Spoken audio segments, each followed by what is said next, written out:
الحمد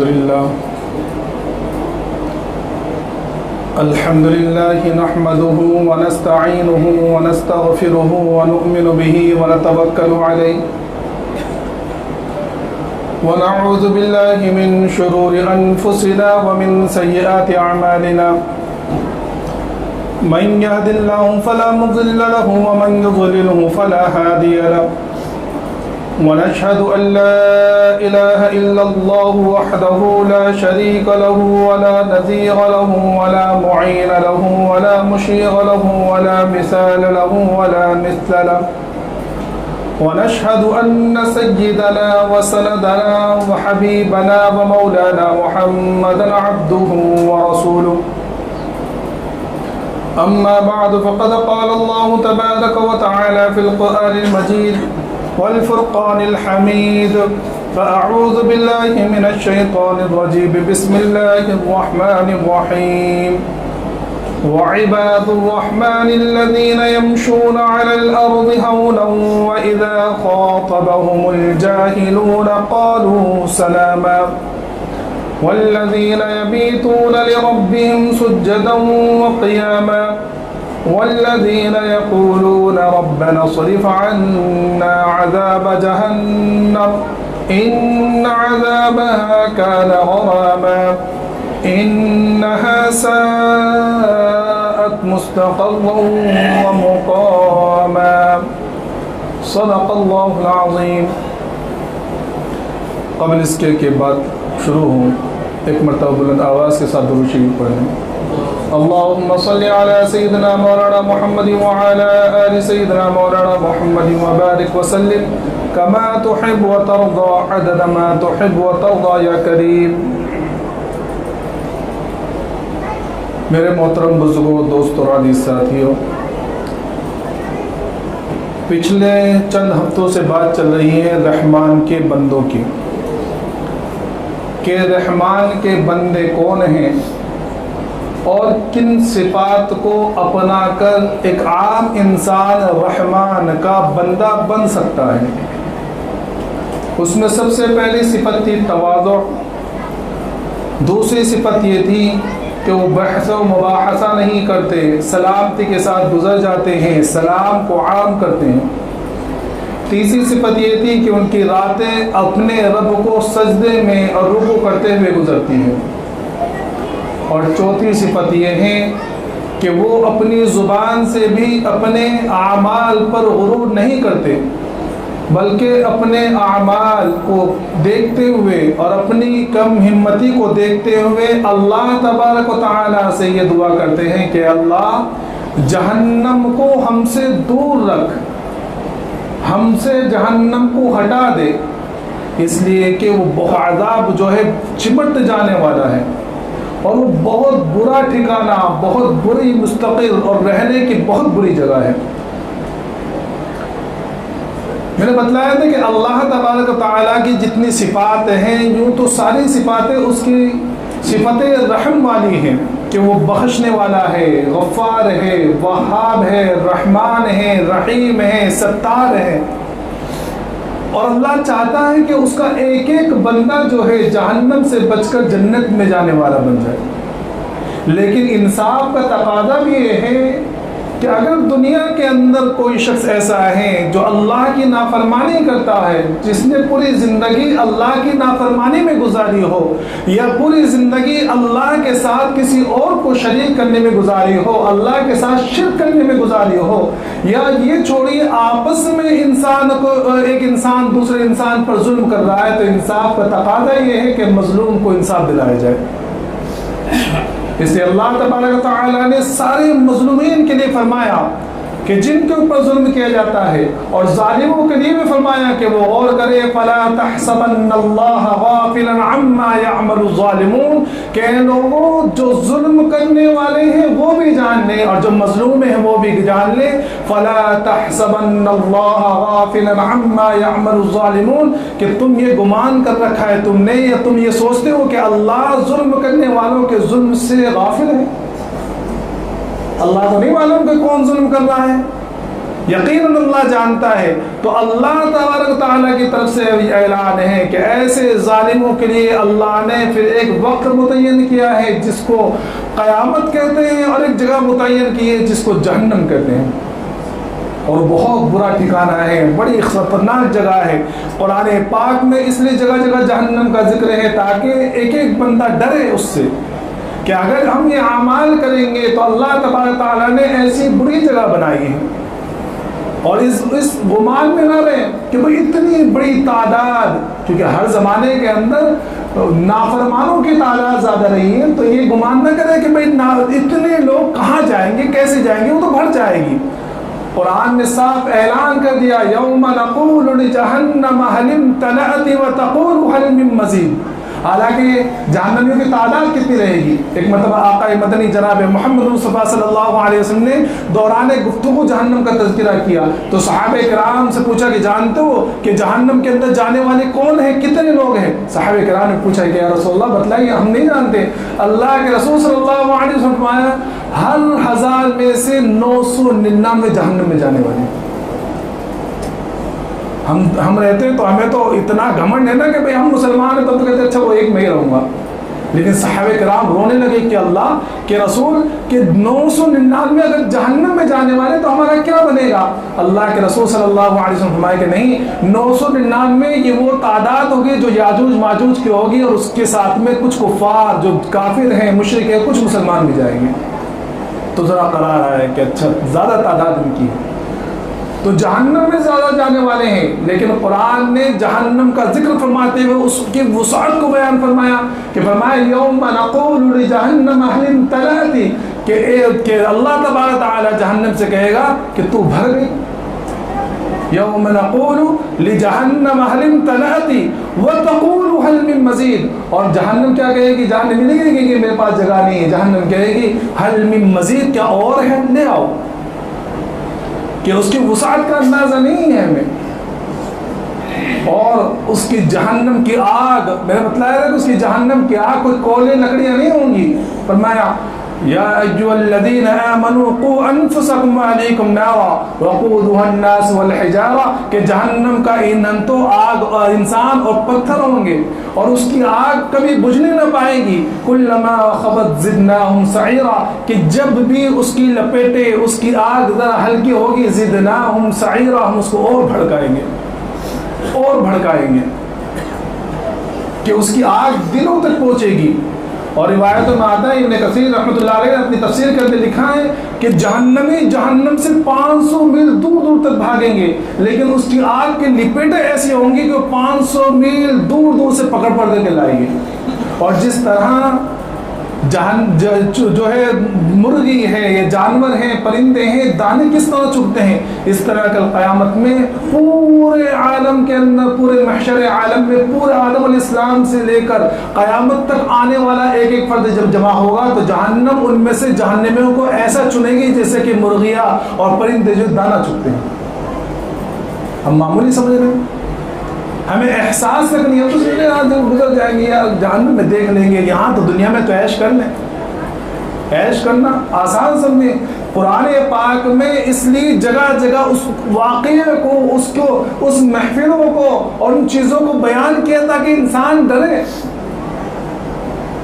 سورہ مومنون کے اندر فرمایا فمن ثقلت موازینہ فاولئک هم المفلحون، کہ جن کا پلڑا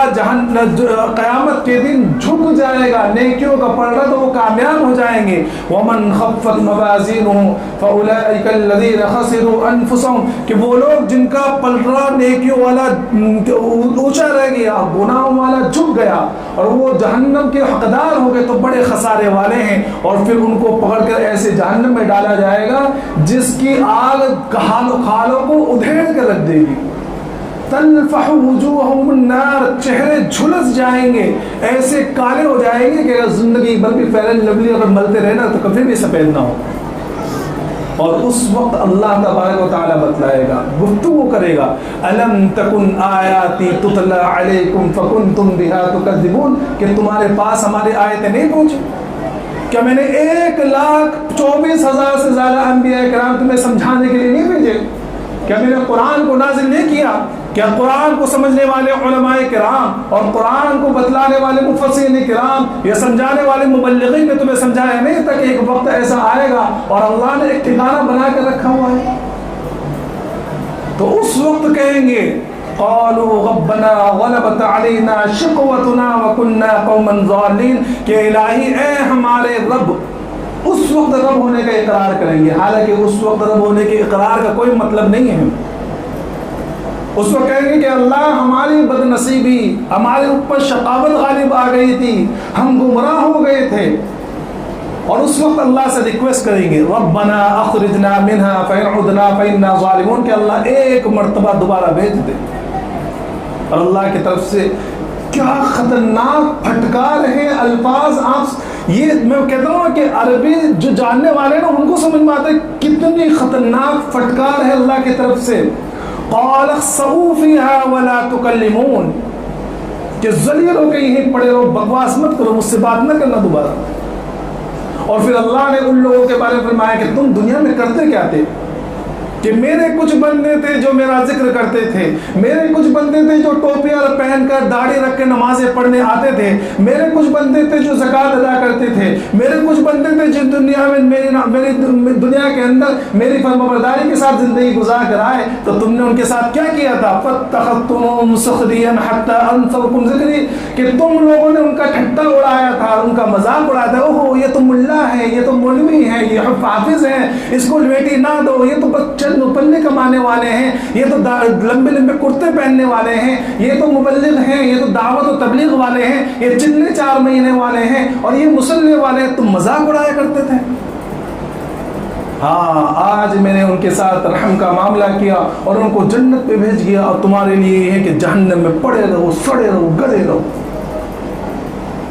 کہ بھوک بھوک کے لیے چلائیں گے تو اللہ کی طرف سے اعلان ہوگا ان شجرۃ الزقوم طعام الاثیم کالمہل یغلی فی البطون کغلی الحمیم کہ جب کھانے کے لیے چلاتے چلاتے بھوک سے پریشان ہو جائیں گے تو اللہ کی طرف سے وہ زقوم کا درخت پھل ملے گا جس کی حالت یہ ہے کہ کریلے سے زیادہ کڑوا کانٹے دار، کہ جب حلق میں ڈالے جائے، آپ کھانے کے لیے حلق میں ڈالیں گے تو یہیں اٹک جائے گا، نہ نیچے نہ اوپر۔ کہ جہنم کے زقوم جو پھل ہے اس کی حالت یہ ہے کہ اگر اس کا ایک قطرہ پورے سمندر کے اندر ڈال دیا جائے، ایک قطرہ، تو پورا سمندر کا پانی کڑوا ہو جائے، بدبودار ہو جائے، وہ کھانے کے لیے ملے۔ کہ پانی کے لیے، پیاس کے لیے 500 سال تک اللہ سے ریکویسٹ کریں گے کہ اللہ ایک گھونٹ پانی کا پلا دے، ایک گھونٹ پانی کا پلا دے، تو اللہ کی طرف سے ایسا کھولتا ہوا پانی دیا جائے گا کہ جب وہ کھولتا ہوا پانی منہ کے قریب بھی کیا جائے گا تو نیچے کا ہونٹ اس کی گرماہٹ سے اتنا موٹا اور لٹک جائے گا کہ نیچے قدموں تک آ جائے گا، اور اوپر والا ہونٹ پیچھے کمر تک چلا جائے گا۔ لیکن پیاس اتنی شدت کی لگے گی کہ انسان پیے گا اس کو بھی، لیکن اتنا کھولتا ہوا پانی ہوگا کہ جو وہ پیے گا تو اتڑیوں کے راستے واپس آ جائے گا، اور اس سے کہا جائے گا ذق انک انت العزیز الکریم کہ چکھ اس جہنم کی سزا کو اور اس جہنم کے عذاب کو۔ دنیا میں بڑا شریف بنا پھرتا تھا، بڑا سیٹ، فلاں سیٹ صاحب ہیں، فلاں حاکم صاحب ہیں، فلاں نیتا صاحب ہیں، اور فلاں مالدار صاحب ہیں۔ کہا کہ ساری مالداری ایمان کے بغیر، اللہ کو مانے بغیر، اللہ کے رسول صلی اللہ علیہ وسلم کی مانے بغیر زندگی گزار دی ہے، تو ساری مالداری، ساری حکمرانی اور ساری سیٹ گیری ساری دنیا کے اندر رہ جائے گی اور جہنم کے اندر ڈالا جائے گا۔ کہ بڑا شریف بنا پھرتا تھا، بڑا مالدار بنا پھرتا تھا، اور بڑا وہاں کہتا تھا کہ مجھ سے زیادہ مالدار کون ہے؟ من اشد منا قوہ، قرآن کے الفاظ ہیں کہ کہتا تھا کہ ہم سے زیادہ طاقتور کون ہے، ہم سے زیادہ مالدار کون ہیں؟ آج کہاں ہے مالداری؟ کہ دنیا کے اندر بڑے حاکم اور بڑے پاور سمجھے جاتے ہیں، اور سوچتا ہے کہ اللہ کی نافرمانی ہو جائے تو ہو جائے، بس پاور ملنا چاہیے، چاہے رشوت دینا پڑے یا حرام کھانا پڑے، حرام کی کما کر اور روپے کیسے بھی آ جائے، اس کا مال ہڑپ کر کے، اس کا حق ہڑپ کر کیسے بھی آ جائے، بس مال آنا چاہیے۔ میرے محترم بزرگ دوستو، اللہ نے قصے کہانیاں بیان نہیں فرمائی ہیں قرآن کریم کے اندر، بتلایا ہے، اور یہ یقینی ہے، یقینی کوئی اگر جہنم کے ہونے میں شک کرے تو کافر ہے۔ یقینی قطعی چیزیں ہیں، قطعی چیز، اور کوئی سفارش نہیں، وہاں کوئی سفارش نہیں، وہاں آپس میں ایک طرف جنت ہے کہ جنت میں جب ایک جماعت داخل ہوگی تو دوسری جماعتیں اور فرشتے کہیں گے سلام قولا من رب الرحیم، اللہ کی طرف سے سلام آئے گا، فرشتے سلام کریں گے، اور جو ہے آپس میں ایک دوسری جماعتیں ایک دوسرے کو سلام کریں گی، مصافحہ کریں گی، ملاقات ہوگی کہ آؤ تم دنیا میں ہم سے ملتے تھے، مسجدوں کے اندر ہماری ملاقاتیں ہوا کرتی تھی، اجتماعات میں ہماری ملاقاتیں ہوا کرتی تھی، اور دین کے تعلق سے ہماری ملاقاتیں ہوا کرتی تھی، آؤ ذرا مہمانداری کریں، ذرا عیش کریں، آرام کریں، ذرا گھوم کر آئیں۔ اور جہنم میں جب ایک جماعت داخل ہوگی، کلما دخلت، کہ جب ایک جماعت داخل ہوگی تو دوسری جماعتیں لعنت بھیجیں گی اس کی، اور جو بڑے بڑے ہیں نا تو ان کی جو اتباع کرتے ہیں، آج جو کہتے ہیں نا کہ او میرے پیچھے تو فلاں نیتا کا ہاتھ ہے، میرے پیچھے تو فلاں کا ہاتھ ہے، اور میں تو کارپوریٹر صاحب کا جو ہے بہت پسندیدہ ہوں، قیامت کے اندر جہنم کے اندر یہ جو بڑے بڑے وہاں پہنچیں گے تو چھوٹے چھوٹے جو لوگ تھے نا، جو دوسروں کو دیکھ کر کہ بھئی حاکم صاحب نے یا گورنر صاحب نے یا فلاں لوگ نے ہم سے کہا، بڑے نے ہم سے کہا ہے کہ یہ کرنا چاہیے، چاہے اللہ کی نافرمانی ہو جائے چلے گا، تو وہ لوگ ان بڑے سے کہیں گے کہ بھئی تم تو دنیا کے اندر ہمارے بڑے تھے، تو ہم تو تمہاری اتباع کیا کرتے تھے، تمہیں دیکھ کر ہم اللہ کی نافرمانی کیا کرتے تھے، تو تم ذرا ہمارا عذاب تو کم کرا دو۔ تو وہ بڑے کیا کہیں گے اس وقت؟ یہ نہیں کہیں گے ہاں میرا ہاتھ ہے میں کر دوں گا، بلکہ وہ بڑے کہیں گے کہ آج کچھ نہیں، آج تو جیسے تم ہیں ویسے ہم ہیں، کہ ایک دوسرے کے پلان جھگڑا کریں گے، وَهُمْ فِيهَا يَخْتَصِمُونَ، کہ جھگڑا کریں گے ایک دوسرے سے کہ تو نے مجھے برگلایا، وہ کہیں گے اچھا میں نے تو بتلایا تھا، تیرا عمل کرنا تو تیرے ہاتھ میں تھا، کہ کھانے کے لیے زقوم، پینے کے لیے خون اور پیپ، کہ ہر چیز، کپڑے تارکول کی، آگ کا کپڑا، اور سب سے کم عذاب جس کو ہوگا نا، سب سے کم جو سمجھے گا کہ مجھے سب سے بڑا عذاب ہو رہا ہے، کہا کہ سب سے کم عذاب جس کو ہوگا اس کو یہ ہوگا کہ اس کو آگ کی 2 جوتیاں پہنائی جائیں گی، صرف پورا بدن صحیح رہے گا، صرف پیروں کے اندر 2 جوتیاں آگ کی ہوں گی، لیکن وہ آگ اتنی خطرناک ہوگی کہ پہنے گا پیروں میں، اور جیسے کہ ہانڈی کے اندر سالن پکتا ہے اور وہ ابلتا ہے اور اس کے اندر ابال آتا ہے، وہ کیسے آواز آتی ہے، اس آگ کی جوتیوں سے دماغ ایسے کھولے گا، معمولی سمجھ لیں، اور یہ سمجھے گا کہ مجھے سب سے زیادہ عذاب ہو رہا ہے، حالانکہ قرآن حدیث کہتی ہے کہ سب سے کم عذاب اس کو ہو رہا ہوگا۔ سوچو کیسا ہوگا۔ ہم یہ سمجھ رہے ہیں کہ بھئی دنیا میں عیش کر لو، 4 دن کی جوانی پھر دیکھی جائے گی، کیا حال ہے، معمولی سمجھ رہے ہیں ہم۔ اور یاد رکھیں کہ اللہ کا ارشاد ہے انک لا تخلف المیعاد، اللہ کا وعدہ، اللہ وعدہ خلافی نہیں کرتا ہے۔ اگر اللہ نے کہہ دیا کہ بھئی جہنمی کافروں کو اور مشرکوں کو اور اللہ کے نافرمانوں کو اللہ عذاب دے گا تو دے گا یقینی طور پر۔ ہاں ایمان وہ چیز ہے کہ اگر بچا کر ہم لیں گے تو کبھی نہ کبھی اس ایمان کی بدولت جہنم سے نکالے جائیں گے۔ اس لیے ایک واقعہ بتاتا ہوں، حدیث پاک کے اندر آتا ہے کہ واقعہ سناتے ہوئے اللہ کے رسول کو بھی ہنسی آ گئی، فرمایا کہ جو سب سے آخری جو جہنمی ہوگا، وہ بہت ساری روایتیں آخری جہنمیوں کی مختلف حالات ہوں گے، تو جو سب سے آخری جہنمی ہوگا، حالانکہ مسلمان ایمان والا، کافر نہیں، کافر تو ہمیشہ جہنم میں رہے گا، جو سب سے آخری ایمان والا جہنم میں ہوگا، کئی 100 سال اس کو جہنم میں ہو جائیں گے، تو وہ اللہ کہتا ہوگا کہ اللہ ایک مرتبہ مجھے جہنم سے نکال دے، ایک مرتبہ۔ تو روایتوں میں آتا ہے کہ اللہ تبارک تعالیٰ کہیں گے کہ اچھا کیا بات ہے مطلب، تو کہے گا کہ اللہ کئی 100 سال ہو گئے جہنم میں پڑے ہوئے، جھلس گیا ہوں، ایک مرتبہ بس، میں یہ نہیں کہتا کہ مجھے جہنم سے باہر کر دے، بس وہ جہنم کے جو باہر کا حصہ ہے نا، دیوار اس کے پاس بٹھا دے تاکہ میں آگ سے بچ جاؤں۔ تو اللہ تبارک تعالیٰ کہے گا کہ نہیں، تو نافرمانی کرے گا، تو بعد میں اپنی بات سے مکر جائے گا، بعد میں تو بولے گا کہ نہیں میں باہر آ گیا ہوں، کہا کہ اللہ نہیں بس تھوڑی دیر مجھے اوپر بٹھا دے تاکہ تھوڑا آگ سے بچ جاؤں میں، تو اللہ تبارک تعالیٰ اس کو جہنم کی دیوار کے اوپر بٹھا دیں گے، تو وہ کہے گا کہ اللہ تو نے یہاں تک تو بٹھا دیا، تھوڑا اور باہر تاکہ میں اس کی آگ کے دھوئیں سے بچ جاؤں، تھوڑا اور باہر۔ تو اللہ کہے گا کہ اچھا دیکھ، پھر اپنی وعدہ خلافی کا تو نے کہا تھا کہ صرف یہاں بٹھانا، کہا کہ اللہ بس ابھی بھی تپش جاری، تھوڑا دور کر دے، تو اللہ تبارک تعالیٰ اس کو تھوڑا اور جہنم سے دور کر دے گا، جہاں جہنم کی تپش بھی نہیں پہنچے گی، تو تھوڑے ذرا ٹھنڈی ہوا آئے گی جنت کی طرف کی، تو کہے گا کہ اللہ یہ تیری جنتیں ہیں، تھوڑا بس دروازے تک مجھے، دروازے میں دیکھ کر اندر جھانک کر واپس آجاؤں گا. تو اللہ تبارک تعالیٰ کہے اچھا پھر بات سے مکر رہا ہے کہ ابھی تو نے کہا تھا کہ بھائی تھوڑا سا دور. کہا کہ اللہ جب تو نے یہاں تک پہنچا دیا، ذرا جنت جاؤں گا نہیں اندر، بس تھوڑا سا جھانک کر آ جاؤں گا تاکہ مجھے بھی تو پتہ چلے کہ جنت کیسی ہے. تو اللہ تبارک تعالیٰ اس کو جنت کے قریب کر دیں گے، جہاں سے وہ جنت کے نظارے دیکھے گا کہ وہاں کے باغات، وہاں کے پھل فروٹ اور وہاں کی ٹھنڈی ہوائیں.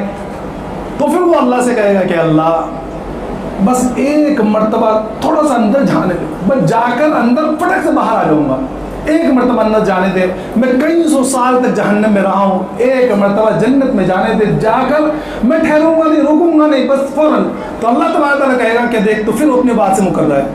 تو کہے گا کہ اللہ کئی سو سال ہو گئے جہنم میں، ایک مرتبہ جنت بس جاؤں گا آ جاؤں گا. تو اللہ تبارک تعالیٰ اس سے کہے گا کہ اچھا بات سے مکرے گا تو نہیں؟ کہا کہ نہیں، یا اللہ تو نے میری اتنی بات مانی ایک مرتبہ. تو ٹھیک ہے، اب اس کو اللہ تبارک تعالیٰ جنت میں داخل کر دے گا. اب جیسے وہ جنت میں پہنچے گا، اس کے حالات درست ہو جائیں گے، تو اب وہ وہاں ٹہلنے لگے گا. کبھی یہاں گھوم رہا ہے، کبھی وہاں گھوم رہا ہے، کبھی یہاں بیٹھ رہا ہے، کبھی وہاں. تو اللہ تبارک تعالیٰ اس سے کہے گا کہ بھائی تو نے تو کہا تھا کہ میں جا کر آ جاؤں گا، چل. تو کہے گا کہ اللہ میں نے تیرے محبوب صلی اللہ علیہ وسلم سے سنا تھا کہ تو جس کو ایک مرتبہ جنت میں داخل کر دے دوبارہ جنت سے نکالے گا نہیں. کہ اللہ تو نے مجھے جنت میں تو داخل کر دیا، اب تو مجھے یہاں سے نہ نکال. فرمایا کہ اللہ تبارک تعالیٰ کہے گا کہ جا تو جب میری جنت میں آ گیا تو اب میں تجھے جنت میں ہی چھوڑ دیتا ہوں، جا تیرے لیے کتنی بڑی جنت بنا دی گئی. فرمایا کہ اللہ کے رسول صلی اللہ علیہ وسلم جب یہ واقعہ سنا ہے تو اللہ کے رسول کو ہنسی آ گئی. تو میرے محترم بزرگ دوستو، جہنم کوئی معمولی جگہ نہیں ہے جس کو بس سرسری انداز سے گزار دینا ہے. جہنم بڑی خطرناک جگہ ہے، اس سے بچنے کی کوشش کرنا چاہیے. اور قرآن نے وہ اعمال بتلا دیے ہیں جن اعمال کے کرنے سے ہم جہنم سے بچ سکتے ہیں، یا جن اعمال کے کرنے سے ہم جہنم میں جانے والے بن جائیں. اس میں سب سے پہلا عمل ہے کفر و شرک، کہ کافر کی کبھی بخشش نہیں، کافر کے لیے تو عدالت ہی نہیں رہے گی، کافر تو جیسے مرا جہنم میں. ایک ہے مشرک، اس کے لیے بھی کوئی عدالت نہیں. اور اللہ کا صاف اعلان ہے انه من يشرك بالله فقد حرم الله عليه الجنة ومأواه النار، کہ جس نے اللہ کے ساتھ رتی برابر بھی شرک کیا تو اللہ نے اس کے اوپر جنت کو حرام کر دیا ہے اور جہنم اس کا ٹھکانہ ہوگی، اس کی بھی کوئی بخشش نہیں. اور شرک کہتے ہیں اللہ کی ذات میں، اللہ کی صفات میں کسی کو شریک کرنا، کہ نہ تو اس کی صفات میں کسی کو شریک کرنا ہے اور نہ اس کی ذات میں کسی کو شریک کرنا ہے. تو ہر طریقے سے بچنا. دوسرا عمل نماز کی، جو نماز سے غفلت، نماز کو چھوڑنا. اس لیے قرآن کریم میں سورہ مدثر کے اندر وہ نقشہ کی جائے اللہ تبارک تعالیٰ نے کہ کل قیامت میں جب جنتی جنت میں چلے جائیں گے، جہنمی جہنم میں چلے جائیں گے، تو جنتی جو لوگ ہوں گے وہ ذرا ٹہلنے کے لیے نکلیں گے. اب وہ ٹہلتے ٹہلتے ذرا ان کا نظارہ، ان کی آنکھیں، ان کی نظر پڑیں گے جہنم کی طرف، تو دیکھیں گے بھائی جہنم میں تو بڑے بڑے لوگ ہیں، ان میں کسی کا چچا بھی ہوگا، کسی کے رشتہ دار بھی ہوں گے، اور کسی کے علاقے کے بڑے بڑے مالدار ہوں گے. تو کہیں گے ما سلککم فی سقر، کہ ارے بھائی تم تو بڑے مالدار بنے پھرتے تھے، تم تو بڑے عزت والے بنے پھرتے تھے، تم جب چلتے تو ہٹے بچاؤ کا نقشہ ہوتا تھا، تمہارے حشر و ختم تھے، تمہارے خادمین تھے، اس کیا ما سلککم فی سقر، تم جہنم میں کیسے پہنچ گئے؟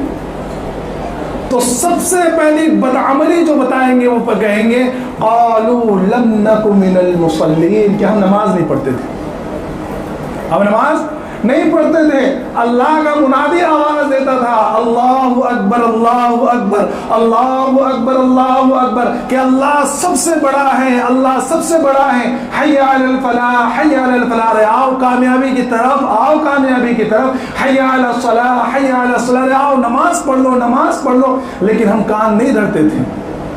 ہم مسجد کے بغل میں دکانوں میں بیٹھے رہتے تھے، ہم مسجد کے بغل میں کارخانوں میں بیٹھے رہتے تھے، ہم مسجد کے بغل میں روڈوں پر چلتے پھرتے ہوتے تھے، ہم اللہ کے منادی کی آواز نہیں سنتے تھے، نماز نہیں پڑھتے تھے. ہمارا سب سے بڑا جرم ہے. تو جہنم سے بچنے کا عمل کیا ہے کہ نمازوں کی پابندی کریں. قرآن کریم نے نقشہ کھینچا ان لوگوں کا اور تیسری اور دوسری چیز دیکھو، جہاں قرآن کریم کے اندر 2 عمل تو اور میں بتا دوں، اپنی بات ختم کروں گا. قرآن کریم میں 2 عمل ایسے ہیں پورے قرآن میں جن 2 عملوں کے اوپر قرآن نے کہا کہ وہ ہمیشہ ہمیشہ جہنم میں چلے گا. حالانکہ مفسرین نے اس کی تفسیر یہ کی کہ بھئی ایمان والا کبھی نہ کبھی تو نکالا جائے گا. تو ہمیشہ ہمیشہ مطلب ہے کہ سب سے دیر تک، کئی 100 سالوں تک، سب سے لمبی مدت تک یہ لوگ جلیں گے. کون؟ ایک تو وہ وَمَن يَقْتُلْ مُؤْمِنًا مُتَعَمِّدًا فَجَزَاؤُهُ جَهَنَّمُ خَالِدًا فِيهَا، کہ جو کسی مومن کو بغیر کسی وجہ کے قتل کر دے، کسی ایمان والے کو. آج ہم لوگ ذرا سی باتوں پر اپنے بھائیوں کا خون بہا رہے ہیں. فرمایا وَمَن يَقْتُلْ مُؤْمِنًا مُتَعَمِّدًا فَجَزَاؤُهُ جَهَنَّمُ خَالِدًا فِيهَا، کہ جو اپنے ایمان والے بھائی کو قتل کر دے وہ ہمیشہ ہمیشہ جہنم میں چلے گا. اور دوسری چیز کہ جو اپنے بھائیوں کا حق کھا جائے، اپنی بہنوں کو وراثت میں حصہ نہ دے، اپنی بہنوں کی وراثت کے حصے کو کھا لے. قرآن کریم کہتا ہے وَمَن يَعْصِ اللَّهَ وَرَسُولَهُ وَيَتَعَدَّ حُدُودَهُ يُدْخِلْهُ نَارًا خَالِدًا فِيهَا، کہ جو اللہ کی نافرمانی کرے گا، پورا وراثت کا معاملہ اور پورے وراثت کے احکام کو بیان کرنے کے بعد اللہ تبارک تعالیٰ نے یہ آیت نازل کی کہ جو اللہ کی نافرمانی کرے گا، کیا مطلب؟ کیا وراثت میں اپنے بہنوں کو، اپنے چھوٹے بھائیوں کو حصہ نہیں دے گا تو وہ بھی ہمیشہ ہمیشہ جہنم میں رہے گا. تو میرے محترم دوستو، یہ جہنم ہے اور یہ جہنم میں لے جانے والے اعمال ہیں. ان اعمال سے بچنا ہے اور اپنے آپ کو کوشش کرنا ہے کہ اور دعا بھی کرتے رہنا ہے کہ اللہ ہم کو وہ اعمال کرنے کی توفیق عطا فرما کہ ہم جہنم سے بچ کر جنت میں جانے والے بن جائیں. اور اپنے لیے بھی، اپنے رشتہ داروں کے لیے بھی دعا کریں کہ اللہ ہم تمام کو جنت الفردوس میں اعلیٰ مقام نصیب فرما.